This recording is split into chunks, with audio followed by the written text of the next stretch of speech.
Today we have Jordan Greene, co-founder and chief media officer of Alpha Precision Media, a man who has spent 25 years in digital media collecting unpopular opinions and occasionally being proven right about all of them. He thinks CTV CPMs are too low.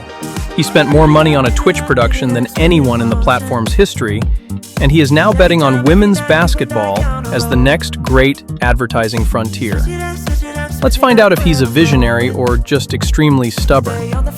I'm Pesach Latin, and this is the ADOTAT Show. Today we have Jordan Greene, a man who spent 2 decades pushing the boundaries of digital media from the Wild West of mobile marketing to the streaming wars reshaping how we watch everything. He's the co-founder and chief media officer of Alpha Precision Media, an M&A whisperer, an efficiency obsessive, and somehow believes, controversially, that CTV CPMs are actually too low. Let's get into it. First of all, Jordan, how the heck are you doing today? I'm doing well, Pesach. Thank you so much for having me. I like that intro. I should keep you with me at all times. So I want to know, when you wake up in the morning and look in the mirror, does a guy who pushes boundaries stare back at you, or is that just LinkedIn speak for I break things and occasionally get paid for it? No, I actually truly believe this, and that's funny. You know, after you asked me a whole bunch of questions in our pre-podcast, I really started thinking about it. I've applied this across my entire life.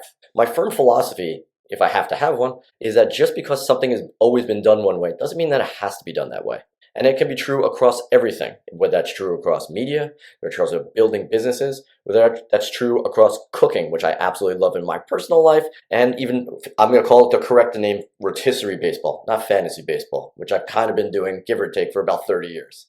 I don't have a question for that. So when you talk about pushing boundaries, what do you mean specifically? Is that like a euphemism for I convinced a Fortune 500 CMO to spend money on something they didn't understand? Are we generally talking about industry-first innovations? Give me a concrete example of where you pushed a boundary so hard. Eric Troutman, the czar of the TCPA, isn't just the guy you call when your phone rings too much. He's the guy you must call. Need to navigate the legal minefield of robocalls, texts, and telemarketing nightmares? Troutman doesn't just give you advice. He hands you a roadmap, a compass, and a do not press this button sign. Practical? Yes. Actionable? Absolutely. And if you're not calling him first, let's be honest, you're probably making a mistake. It pushed back at you. Okay, I'm going to tell you, everybody's, loves to talk about successes. Let's talk about a failure. When call it the second year of Alpha, we had an excellent meeting set up with a large agency head to talk about specifically, they had a QSR brand that they wanted to put in a different place. And I positioned all the different ways that we could target for them based on the criteria they told us. That's a quick service restaurant, right? That would be a quick service restaurant. Fast food. We'll get it down to what it is. They told us what they wanted to do. They really wanted to explore other times of the day. How do they move the business? And we crafted for them audiences and opportunities. How do they attack mornings? How do they really get breakfast to be an opportunity for them? And we laid out a cohesive plan and how to move them from traditional linear TV to CTV, which, this is a couple of years ago now, was still not quite it's not where it is today, but it was still evolving really quickly. Say 2022, right? Yeah, give or take. And you watched in this Zoom meeting, because we were still doing only those at this point, you watched the guy's face just go from smiling to complete blank, where we pushed them to a place where we thought this was truly applicable. We were going to chase audiences using smart data to get exactly what they wanted. And ultimately, the client was not ready for that. And they came back to, well, we buy NCAA basketball. We buy linear TV.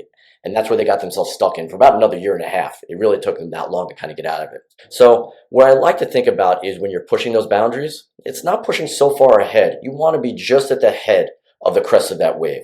How do I keep my clients as smart as guinea pigs to where there's opportunities that are available, and how do we put them in that so it's going to make sense for them and how they feel comfortable with it today? So can you also walk me through one operational efficiency you discovered that made you feel like you just cracked the Da Vinci Code?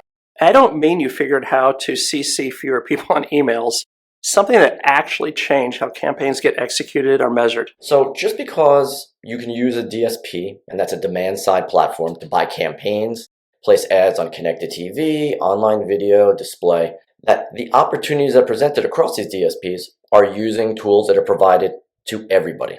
But if you're doing the same thing everybody else is, even if you're tweaking it a little bit, you're going to end up in mostly the same place. We actively went to the market 4 years ago now to try setting up private deals with publishers, whether that be for CTV or online video, or groupings of them put together in order to try to find better cost mechanisms, and at the same time, I get better access to inventory. So that's a win for clients, and it's a win for us at the same time. Every time you turn, there's always new opportunities. How do you continue looking at it just slightly differently to execute something that's similar, but how do you deliver better results to clients? How do you end up getting better profitability for yourself as a company as well? So you've been doing this for... If last touch attribution worked, your waiter would get full credit for the meal. We make sure the chef gets credit too. Incremental. You've been doing this for about 2 decades. What's the one insight about digital media that you wish you could tattoo on every CMO's forehead? Or better yet, if you had a time machine and could tell 2004 Jordan one brutal truth about this industry, what would it be? Unfortunately, people will say things out loud, and it doesn't necessarily mean what their teams are going to do behind the scenes. I'll let them have a little bit of flexibility in that regard. And what I mean by that is, if you want to talk about an opportunity that you want to be a truly audience-first style manager, CMO, I want to go after my audience first, then you have to really lean into that. What we see is, I'll give you another example. We'll see CMOs come to us and say, yes, we're ready for this. You've built us great audiences. But can you also make sure that we're running on Disney Plus? Now, the correct answer there is, if that's where your audience is, of course we're going to get that. But sticking it in there artificially is going to change how a campaign gets run. And it doesn't align perfectly with what you said you want to be able to do. How much of that's ego? They just want to see their ad on Disney. I will tell you this, it's 2 parts. It depends if you're talking about an agency or you're talking about a brand directly. An agency has to put it there so it's a checkbox so their client sees that they ran on Disney Plus and they feel good. The other one, CMOs, and I've had it send it to me directly, is like, but that's what we watch in my house. So, but the thing is, you may not, as a CMO, be the consumer of your own product that you're out there selling. So quite often they aren't. No, right? I mean, you see a lot of CMOs of car companies that drive luxury cars while promoting Ford. That's a fair point. And the thing is, recognize where the opportunity is for you to move ahead the business. I think that should be the primary driver behind everything they're trying to do. So here's a spicy take. You left Mela Media after 12 years to co-found Alpha during COVID. Was this courage and sanity, or did you see the writing on the wall that the old media consulting model was becoming as relevant as a fax machine? Interesting. You don't hear many references to fax machines anymore either. No. Actually, it all came from a call. They may still exist. I think they do somewhere. I was having coffee with at the time, he was an older colleague of mine. We knew each other from the early 2000s. And it happened to be Larry Harris, and he and I had both been doing different consulting gigs using the different platforms inside Amazon. And both of us were kind of blown away by the power that was here and that it wasn't being used by enough people. So at that coffee in 2019 is where literally Alpha was born from. How do we continue to utilize these tools, these more modern tools, to keep pushing stuff forward? And we started assembling a team of people who were, the term that I'll use is experienced in the media world. And it was really, how do we continue putting people together that can use these new tools in ways that people feel, can deliver real results, is the best way to say that. So Amazon was the first place we got started. In fact, Amazon was a wonderful support of ours from the beginning. It's why we are Alpha Precision Media. They like the companies with A names. They get what they want. So hence Alpha was born. So if you look back at... I'm going back to your thing. I think it was a courageous jump, but it was a jump that here is a unique opportunity when it was presented to me. So if you look back at your journey on mobile marketing pioneer to a CTV evangelist, what's the through line? Is there like a unified theory of Jordan Greene? Or you just been surfing waves as they come? No, I was very early on mobile. Like I'm talking late 90s mobiles when I was in it, and that was carrier-based stuff. The decade of mobile? Was it the decade of mobile or the year of mobile? We weren't even there yet. It was funny. I was talking to somebody yesterday. The number of times that somebody said in the 2000s, reaching the right person at the right place at the right time. It makes me sick every time I hear it now. It's been that beleaguered and destroyed over time. But shouldn't that be all advertising? It should be. It should be at its very core. But when you keep hammering it, it has no meaning anymore. So we kind of need new things all the way along. But no one sells we're going to reach the wrong person at the wrong time at the wrong place. That would be an awful sale. Except that might be those toilet ads. The ones right in the stall at the conference. Yeah. It always feels like the wrong time. Truly captive audience. Can we look at it that way from positive? I am an eternal optimist, so I'm always going to find that spin in it somewhere. But I will tell you the similarities between the mobile advertising world of the late 2000s, early 2010s, and CTV as it continued to evolve into a more mature marketplace are very, very similar. People will say, I don't know if I'm ready for it yet, and then they start dabbling in it and continue moving along. The technology's been here for quite some time. The question is, how do you use it well? And that's always going to be at the core of it. So whatever our next media component is that we jump out to next, it's going to be, okay, what can this do for me? How do I reach my audience, and how do I do it well? So you also wrote this fascinating piece arguing in Worth Magazine in August 2025 that Amazon, Netflix, and the streaming giants have essentially brought a financial bazooka to a knife fight against traditional broadcasters. You pointed that Apple could buy Disney's entire media operation just with their petty cash. So here's my question. In a world where Amazon has $72 billion in cash and CBS's parent company Paramount has just $3 billion, which could basically couch cushion money in comparison, are we watching a slow motion murder of traditional broadcast, or is there actually a future where these dinosaurs evolve? I think that I like your bazooka knife fight analogy, because if really we're being honest, it's not fair. I didn't realize it was only $3 billion, and I'm actually writing about Paramount right now. And by the way, the numbers $3 billion change cash now. You have to do it. You can do a little more research, see where they are. But how are they planning to buy WB? A lot of borrowed money. So, I mean, you're looking at digital companies look like this, traditional broadcasters look like this. That's big versus small. That's war chest versus petty cash. And it's really, if Amazon decided on their own that they want all sports, they could do it. They could do it easily. They're picking and choosing the ones that they want, and they're doing very, very well at it. And they've turned it into a monetizable model that they can use over and over again. So I give them a lot of credit. But if we want to call it the new streamers, if they wanted to own the world of sports, which is essential to linear broadcasting, it's the last thing that people tune into live. It's the last thing that the people are keeping cable for. If they decided to buy up all those rights, that would literally make linear virtually extinct. So NBA just sold the rights for $77 billion between Amazon, Disney, and Comcast. How is Comcast competing? Well, they have NBC. On NBC, they're running the NBA. And actually, they brought back the old John Tesh music, which is great, in case you haven't watched that. These are the companies that are continuing to try to battle because it's that important to them. Now, companies like Comcast, NBCU, they do have both linear and CTV because they have to. And to give you an idea, you had Comcast was losing $2 billion a year on Peacock and was calling that a win because they knew that they had to make a beachhead in the streaming world. I mean, if we're having this conversation 1 year from now, I do believe that streaming is the dominant force of broadcast towards those TVs in our living room. Well, Nielsen says it's almost 50% now. Correct. They're 47.5 for the month of December 2025. So we're almost there.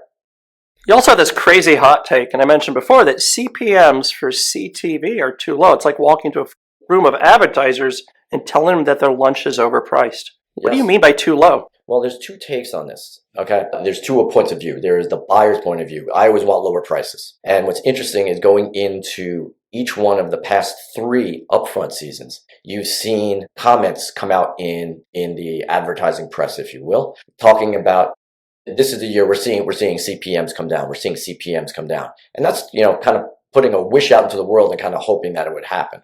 And then you have the broadcasters on the other side who are trying to keep hefty style CPMs. And in certain categories, you're watching them complain that their CPMs are too low and then undercutting their competitors. So you can't have it both ways. The way that I look at it is CTV is not all created equal. You have the super premium guys that sit up here. You've got Amazon Prime, and you've got Disney Plus, and you've got HBO Max and Netflix. Those can sit in that Uber Prime category up top. That's real super premium stuff. And then there's the fast guys, which have a real tonnage style approach. Fast being free ad-supported streaming TV. To me, that is basic cable replacement. Hundreds to thousands of channels that are available. Not all of those should be priced the same way. So we can't be using this wide paintbrush and saying CPMs are too high, because in some places I could argue that they're too low. And that's what I actually think. I think fast is they're fighting each other to the bottom. So it's going to be really sub $10 CPMs when you have stuff that is really targeted and really valuable is somewhere in the 20s and the 30s. Where it comes down to, for me, is where am I finding my best audience? And the audience first in this data-led era should be leading the way to where you're making your buys. So linear TV spend has declined over 8% year over year. Cookie depreciation has been delayed. CTV measurement is consolidating. Think Nielsen, Comscore. whatever video amp is doing. Let's play a game, Who Dies First. I'm going to give you three options. Here's A, linear TV advertises a meaningful budget line. B, third-party cookies making any type of comeback.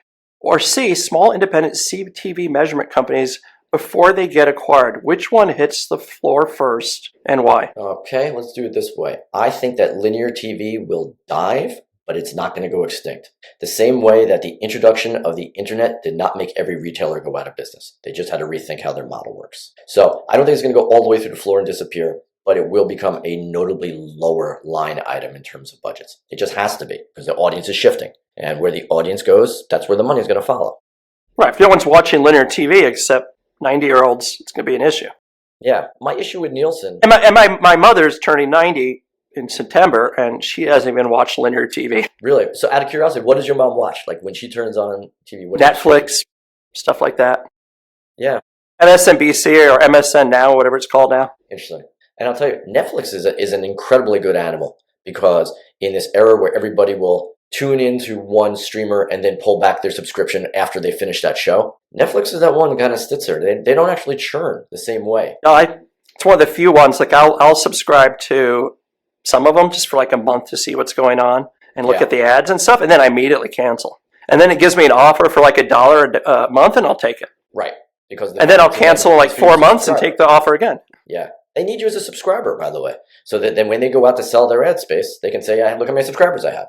There's value in having that tonnage, right? Not quite sure the question I was going to answer there, but pretty much. Yeah, you did. You said linear TV is not going to die completely, but be a very small part of a very small line item. It will. And I'll tell you this much. What's interesting to me about linear TV versus streaming, and it's an experience my children will never have, the enjoyment of going channel up. No, I don't want to watch that. No, I don't want to watch that. Right?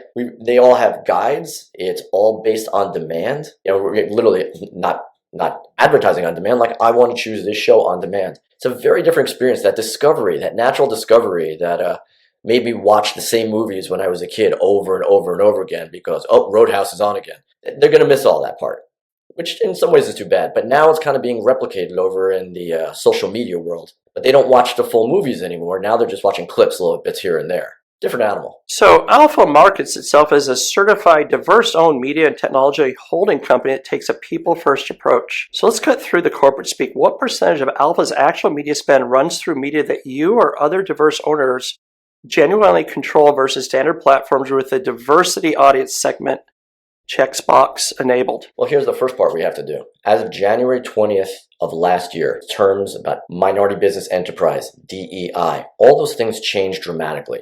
It became letters that nobody wanted to talk about anymore because it was dangerous. It became a third rail because of the political nature that's going on around us. So the question is, how do you continue to have to evolve around that? When it was an initiative that was important, we had clients who were setting aside parts of their budgets distinctively to run with minority business enterprises like ourselves. We always viewed ourselves as being really good at finding audiences and delivering results for clients. We've been doing. But you have Gamers on the Road, which focus on Black gaming culture? Yeah, that was a wonderful initiative that we did. It was coming out of, call it, I think 2023, give or take. And it literally put 3 Black gamers and a comedian in an RV that drove to 7 historically Black colleges and universities in 5 different cities. So it was. I think I read that Assertive Black Gamer just got a $20 million or $40 million contract with Twitch, I want to say. Not surprising.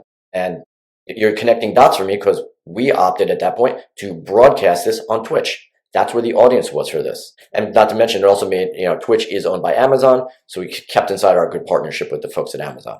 I will say this until somebody tells me I'm wrong. I believe it was the single most expensive endeavor that's ever been put on Twitch, but we were able to execute and prove out a model that was legitimate. We would bring advertisers into the content itself and help shape the content, and the content started shaping a little bit what the brand's doing.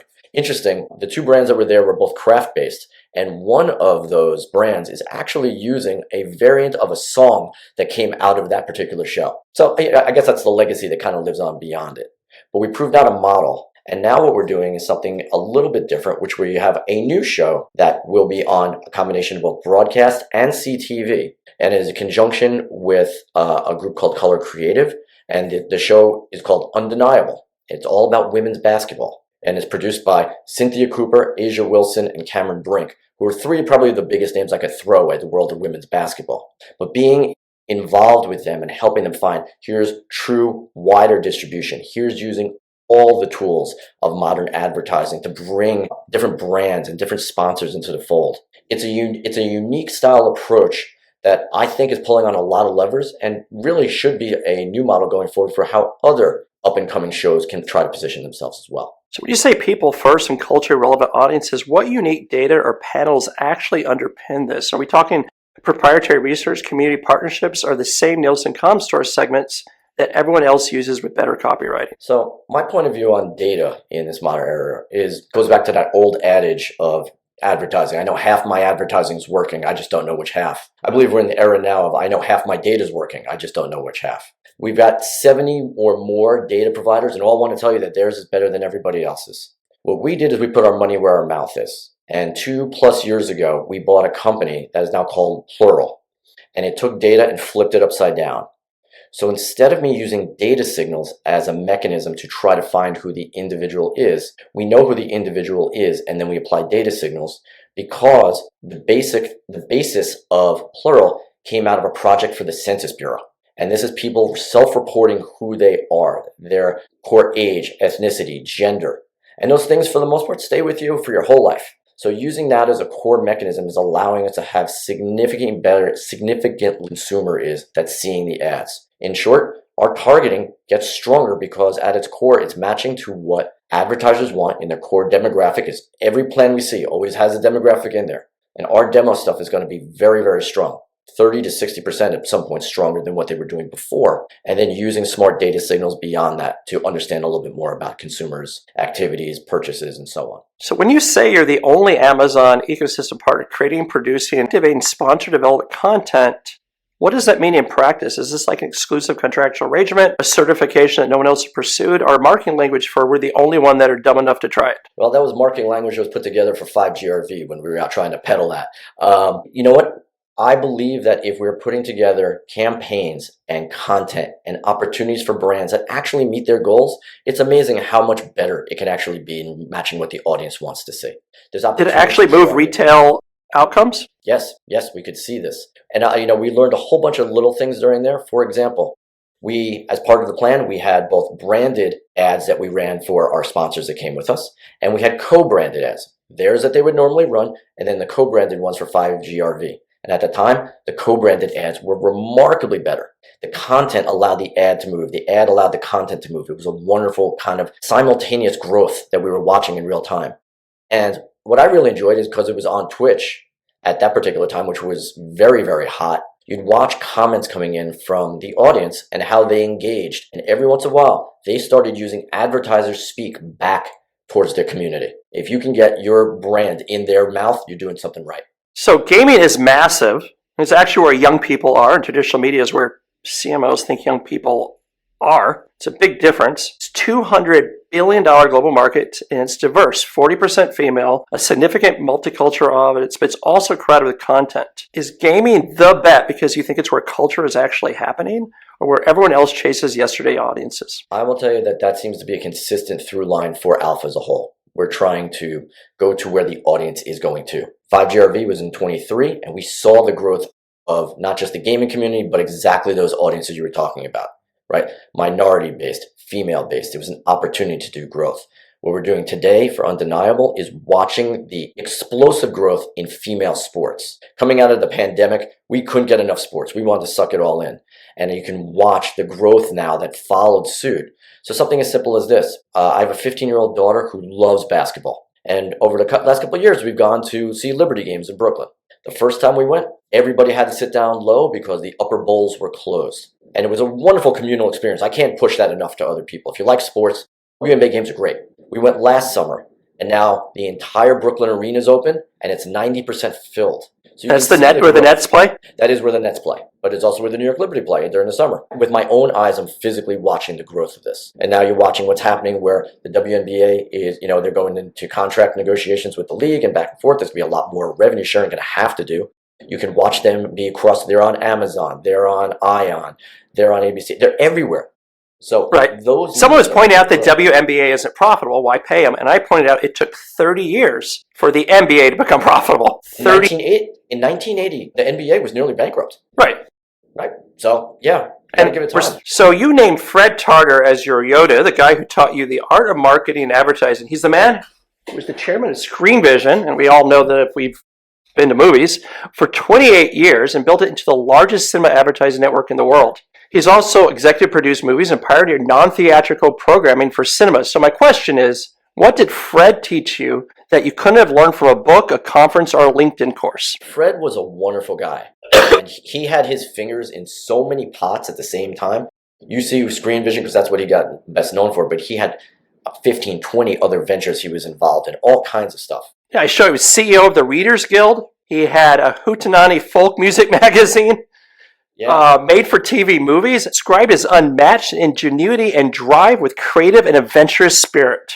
And he passed away 11 years ago. I will tell you though, at his funeral, it was like it really was a celebration of his life. And Peter from Peter, Paul, and Mary actually played during the funeral. That goes back to the folk. I wouldn't have thought about it if you mentioned the folk part. But Fred was the living embodiment of exactly what I believe.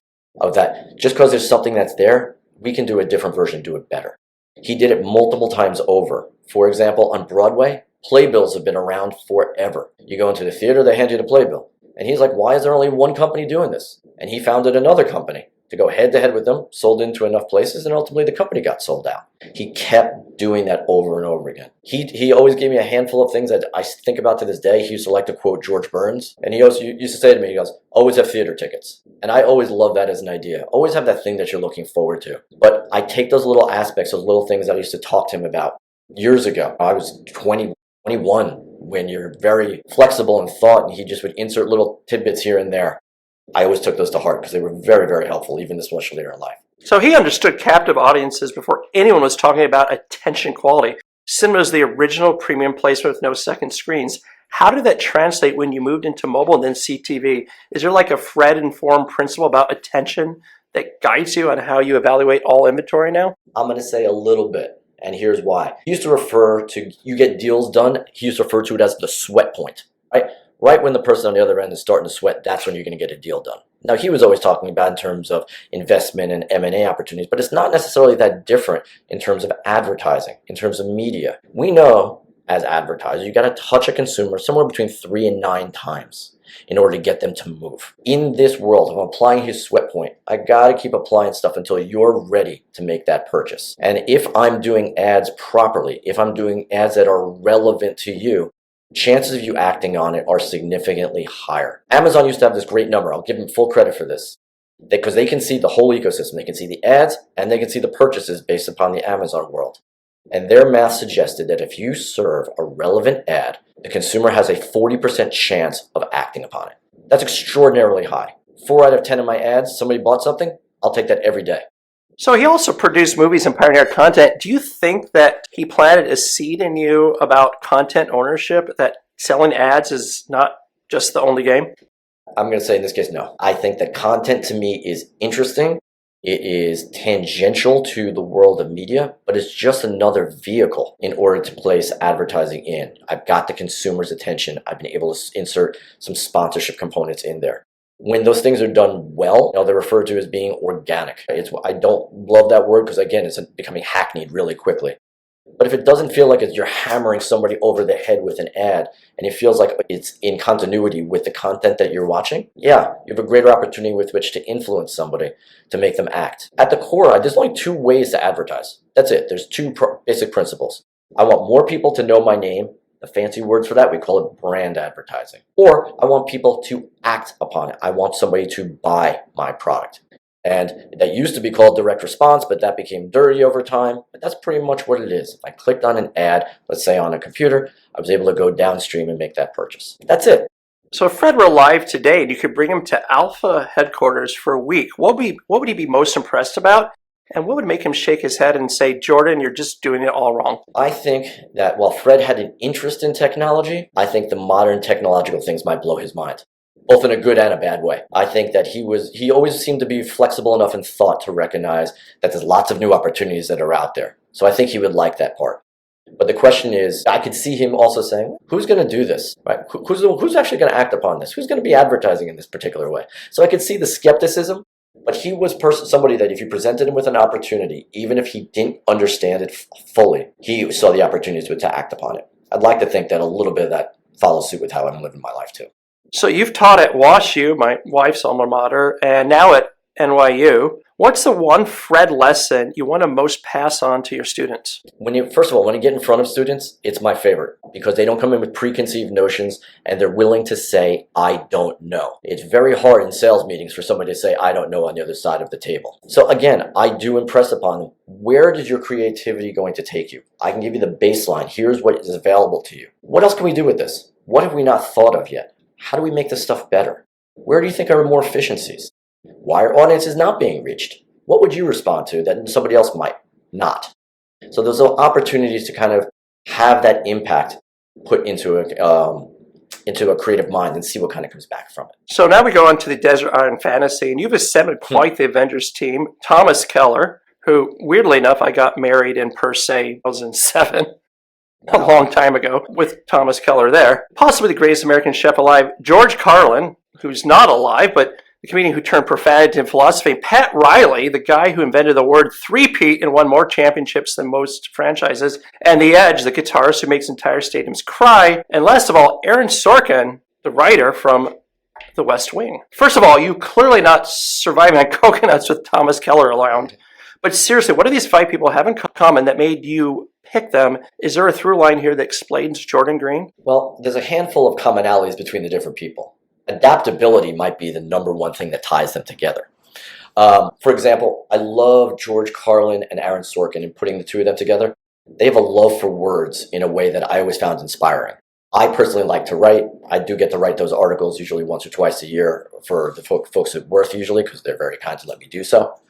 But I like the opportunity to how to look at different words and how they're going to influence what people think about. I really love that. And George Carlin was obsessive about that. Aaron Sorkin, very much the same way in a much longer style format, and still does it to this day. Pat Riley is kind of the interesting conundrum because, yes, he had a wonderful marketing moment for three-peat. He had that. But his true adaptability as a coach, he came out of the LA Lakers system where it was beautiful and graceful and fast, all offensive. How fast could they run with Worthy and Magic on the break every time? And then he comes to New York and he takes what was being developed by Chuck Daly in Detroit and makes the New York Knicks, my team for that matter, he takes the Knicks and turns them into a defensive mindset that is nobody had really seen in that era. He took an idea that somebody else had and polished it in a way that made them a stronghold to the point where they had to change rules in the NBA because of the Knicks.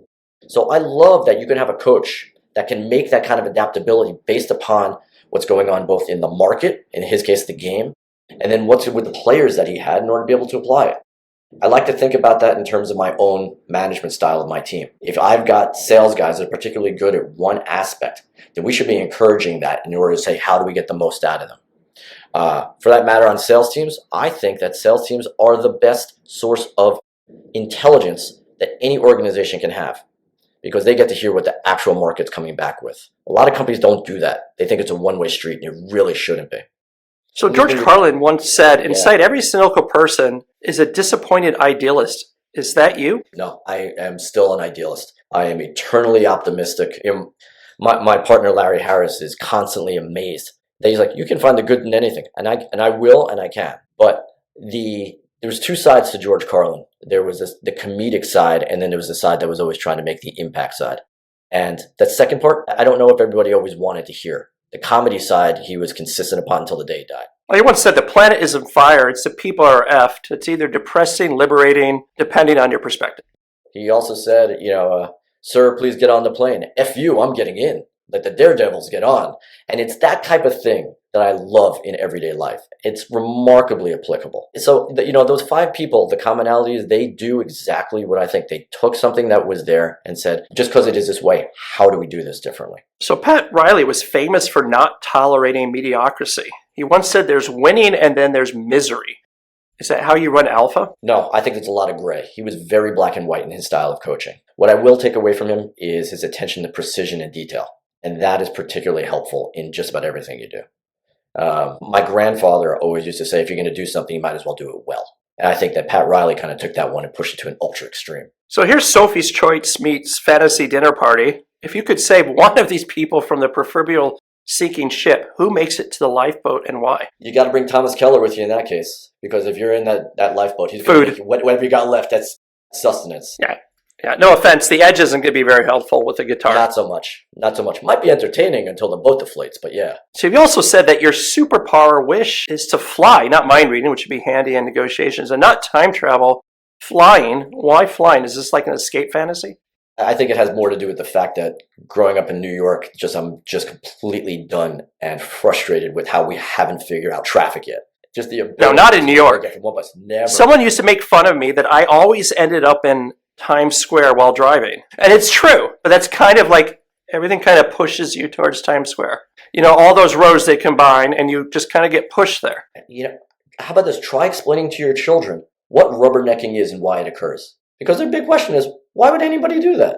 It's a great question. We're all stopping to do that. So there's got to be mechanisms to do that. Flying kind of takes care of that. If I could fly at any point, I'm faster getting everywhere. I'm usually never late anyway, but you're really not going to be. And there's no more traffic. Well, you live in Long Island, though, right? No, I have a note. I live in New Jersey. Not the same as Long Island. No, but I will share with you, I did grow up on Long Island, and from a sheer institutional level, we are taught to hate New Jersey. And as you grow up and you figure out where you want to live, I moved to New Jersey. Well, it depends where in New Jersey. I mean, I think that everyone takes the whole state. Everybody loves bashing on New Jersey. It's just too easy. You know, and there's Edgewater, and then all the way down to Cape May. Yeah, and there's a lot of beautiful parts. It's a garden state for a reason. Not everything looks like Newark. But on the flip side, I will tell you that on New Jersey, it's now reversed. We could do without Long Island. That seems to be the approach. It's all bad when you drive over there. I don't think that's actually true, but it's pretty funny. So you've been doing this for a while. What keeps you excited to get out of bed and deal with the chaos that's digital advertising? Is there something that genuinely lights you up? Are you running on craft and professionalism at this point? I'm running on what's next. Everything for me has always been what's next. So I love the fact that Is that passion? I think it's part of who I am. I don't know if I can put a label on it, but I like the idea, and all of us get this, and usually we ignore it. You get a moment where you get an idea, and when you get that idea that you should be acting upon it, how can I continue to put this out in the world to make something different, to do something that is better? And that is the part that gets me. It's why I'm so excited still about connected TV, even though we all use it. We all use it already. But now that we're all using it, what else can we do with it? How else can it be more interactive? How else can it be different than what we've seen for TV for 70 plus years, right? And it is part of our daily lives, whether we think so or not. TV is something that we just do. Conversations have changed in the modern era just amongst friends, peers, anybody. Think about how many questions and conversations you have about, so what are you watching now? It's not what theater did you go see? What show did you see? It's not what are you watching? And it's kind of shifted the whole way the world works, where you can make the argument that the world kind of operates around the TV, specifically in the United States. So what's something you're genuinely terrible at that most people might be surprised? And you can't do a humble brag like, I work too hard. Terrible at? I've tried. I want to be better at speaking other languages. I keep trying. My kids, my daughter just graduated high school, and she is biliterate in both English and Spanish. That was mind-blowing to me, because how could this child have come from me and be able to do that? And you just have no idea how to do it? There's something about it that just, I can learn the words. I just can't put them together right. I have wonderful kitchen Spanish. You know, I love to cook, so therefore I need that translation. I need a functional purpose. But after all these years, it's that one thing that hasn't dug in, and it's always that thing. It's like, no, I'll learn that next. This is Duolingo. Have you heard about Duolingo? Yes, I've heard about Duolingo. But so you actually graduated from WashU? I graduated from WashU, yes. So did my wife. What years? I knew you were going to ask me that. I graduated in 96. She was a little bit later. It's a great school, and I stayed very involved with the school for a very long time. I'm actually going back in a couple weeks now, which for the first time. And you went to the Olin School of Business, I believe, right? Yes. It's actually a well-respected business program. But why finance and marketing? You put the word actually in there, huh? You put the word actually in, yeah. But why? But why that finance management instead of marketing communication? I didn't figure it out until later. To me, I know that sounds crazy for somebody sitting in a chief media officer job, but to me, this is about building businesses, and it always is. At the core, finance was an essential piece, and I saw the applicability across the way. I had one professor in marketing that I still remember one of the things that he said, and I quote it constantly. He used to say that if you can't decide to go left and you can't decide to go right, that leaves you right in the middle of the road, and you get run over. And I think that is a wonderful kind of analogy for what we've seen both in businesses. People get stuck. You know, the so-called paralysis by analysis. I've seen media companies and advertisers make really poor choices for themselves because they just want to try to do everything. And you really can't. It's worth mentioning that I can lay this out in a way that makes sense for my clients, to reach my audience. That's a better way to go. So at the end of the day, no one's tombstone should say achieve 3.2 times ROAS. What do you want to be remembered at? Change the game. Change the game. I try to look at it in everything that I do, from how we run a company, how I've advised consulting clients over time. Hey, you had an opportunity to buy this company. I love doing M&A counsel. To me is still a tremendously fun exercise. The reason being, you're taking a business that exists and saying, oh, they want to buy this other thing. How do I test the theories that are possibly being put out there as to reasons to buy it? Here's a couple new theories to put out there. How do you integrate companies smarter together? I love that. I love the opportunity where there's 1 + 1 = 5. So I think about that in my business session, in my business point of view. And I coached kids for a long time, and I loved it. I coached basketball and softball. And again, the idea, hey, you guys are good at this. Why don't we continue moving this along? I believe in over communication in both fronts. You should know not just what you need to do, but what everybody else needs to do too, because it may spark that creativity element in others. I love it when you can try to find those mechanisms to try to bring it together. And last, we force everyone to dance. I'm sorry? We force everyone to dance. That's Jordan Greene, everybody. A man who taught us that the wide paintbrush is the enemy, that the best deals get done just before someone starts sweating, that you can put 3 black gamers in an RV and accidentally invent the future of advertising, and that if you're going to name your company after a letter, you might as well pick the first one. He also taught us that CTV CPMs are too low, which is either the most contrarian take in the history of this industry or the most obvious thing nobody wanted to say out loud. Either way, Jordan Greene said it, loudly, with data. Now let's thank the people who keep the lights on around here. First, Troutman Amin LLP. The TCPA attorneys you call before your marketing team does something catastrophic with an auto dialer at 8 a.m. on a Sunday. These are the people who live inside the fine print so you don't have to. And trust me, you want them on your side before the class action, not after. And incremental.com. Look them up. Seriously, stop what you're doing and look them up.